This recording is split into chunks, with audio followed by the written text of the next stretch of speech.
Hi everyone. Today I'm going to take you through my own hormone results. And the test that I use to look at clients' hormones is the DUTCH hormone test, which is a dried urine test as opposed to blood. And the reason why this test is so great is it not only looks at the actual hormone marker levels, but it also looks at the hormone marker metabolite levels.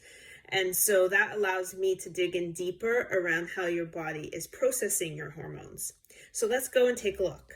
Okay, so if you can see, this is the summary page of the DUTCH test. And what it does is it provides a summary of what my sex hormones levels are, as well as my cortisol. So you can see here that my estrogen level is off the charts, which I am aware of. I've known this for a while.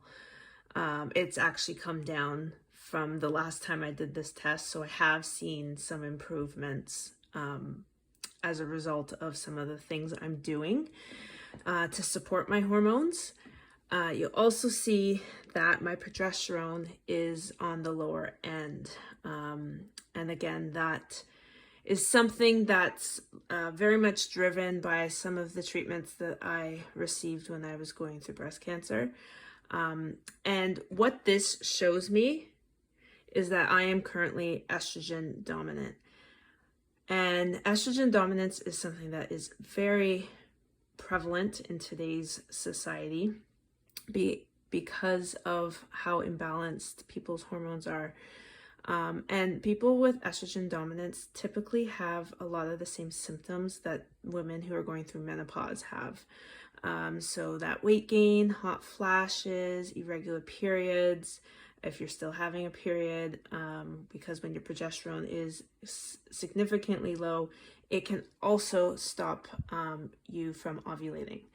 So women who are having fertility issues, progesterone is something that we would want to look at. My testosterone, you can also see, is on the low end. And, this is something that, again, I have struggled with. And this, again, is an improvement from the last time I ran this test. It was like way lower last time we ran this. So I have improved it based on the work that I've been doing. But when I see this testosterone this low and my estrogen this high, that indicates to me that there could be an aromatization issue. Basically what happens is my body is over aromatizing. So our bodies take our testosterone and make estrogen from it. And this happens more often in men if we do see estrogen dominance in men. But for me, this is indicating that I have this issue, and it could be driven by some of the medication that I'm on. Almost done, but I'm still on for my breast cancer from 10 years ago. The other piece here is my cortisol levels. So you can see that I have pretty decent cortisol when I wake and then in the morning, but it drops to the basically bottom of the range in the afternoon and has a relative elevation at night. And when you look at your 24-hour free cortisol, what that means is that is telling us how much my cortisol my body is producing. And my body is producing quite a bit of cortisol. And that's a good thing, because you want your body to be able to react to stress through the ability to create cortisol in your body. So for me, we can see that there's no issue in my body's ability to create cortisol. And so that tells me there's not an adrenal issue. Where we see an issue is my metabolized cortisol. And what that is essentially my body is having trouble converting the free cortisol that I create through my adrenals into metabolized cortisol that is shown in the urine. And often this is a result of thyroid issues.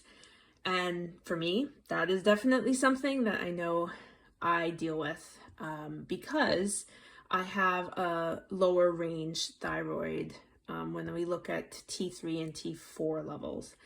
So right away, just looking at this summary page, I've already come up with a bunch of insights around my hormones, my cortisol, and if we dive deeper, we're able to look at what we can do to help support some of these things.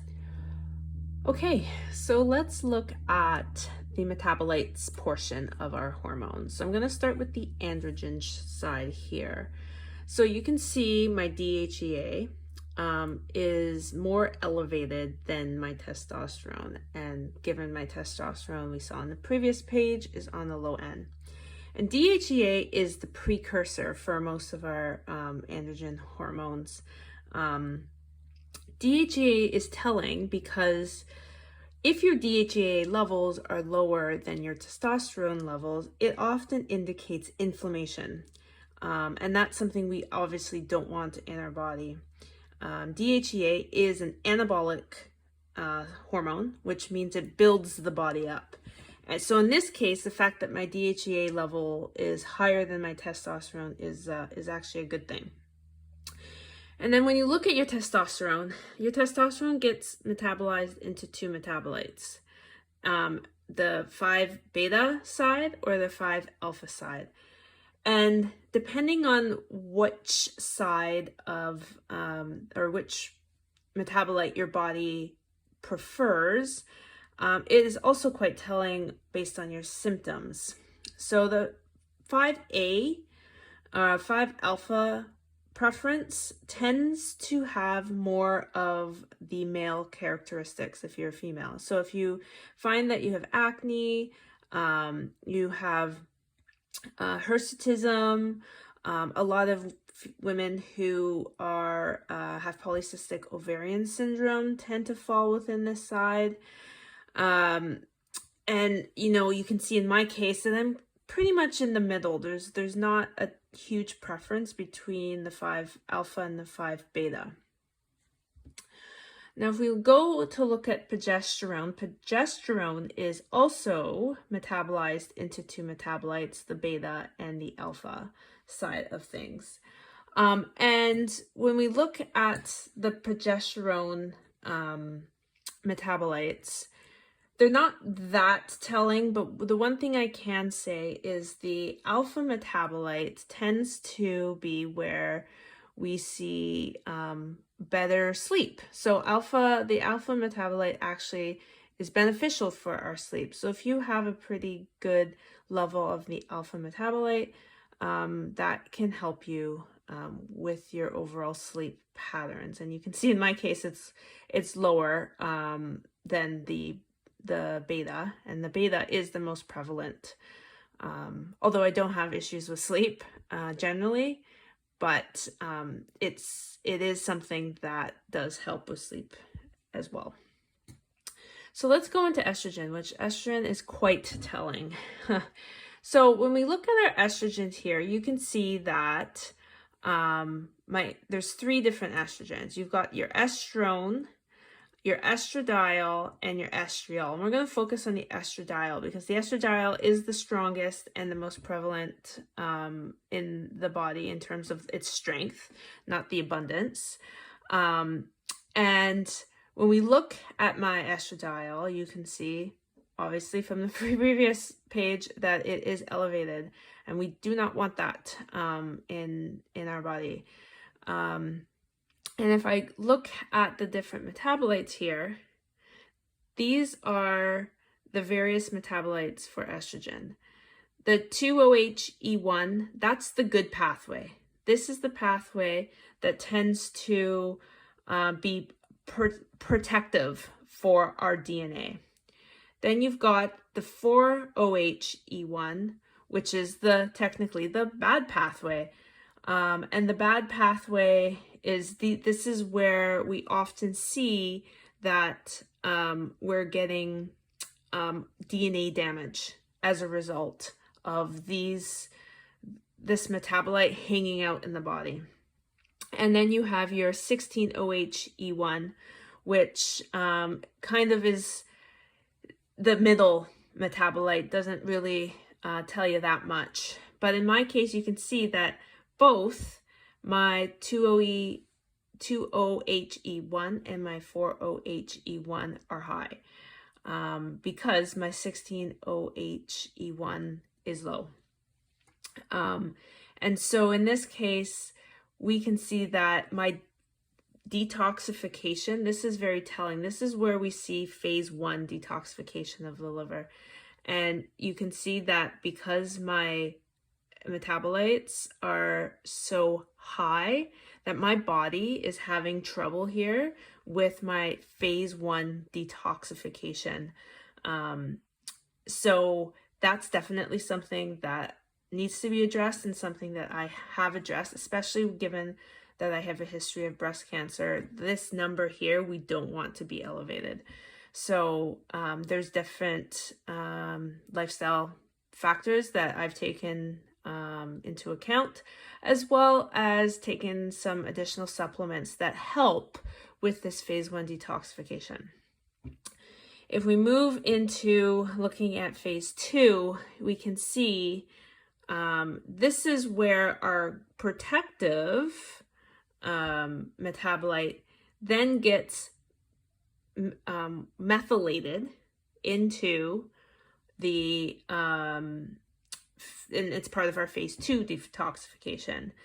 And often, in both these cases, these are elevated. And this methylation activity dial is going to indicate whether your phase 2 detoxification is in line or not. In this case, we can see that my methylation in phase 2 is actually decent. Like it's actually getting rid of the estrogen byproducts in phase 2. So when I look at this, my biggest issue is the phase 1 detoxification. Okay, and finally, let's look at the last page of the hormones. So you see here that we have a melatonin indicator. So for those who don't know, melatonin is not only very important to our sleep, but melatonin is actually produced in the gut. And when melatonin is low, it indicates gut dysfunction a lot of the times. And that would provide me with a clue that we need to look at your gut to see if there's some things that we need to do to improve gut function. In my case, it's in range. Might be a little low for what I'd like to see, but it generally doesn't affect my sleep. I generally sleep well, so not something that I'm too concerned about. And then as before, when we looked at the cortisol piece, we saw that, I am creating, if we go up, I am creating here a lot of free cortisol. So this is my adrenal function. And so that is actually in range and is pretty good, because it means that my body is responding to stress appropriately. However, when we look at the metabolized cortisol, my metabolized cortisol is quite low. So my body is having trouble taking the free cortisol and metabolizing it. And this is also often, as I previously mentioned, an indicator that there could be issues with your thyroid. And in my case, I know that I have I'm typically on the low range for my thyroid markers. And so again, I've been working on this and continue to try and improve it. So those are my results, and this is how I go about looking at my clients holistically, using this test in conjunction with other tests.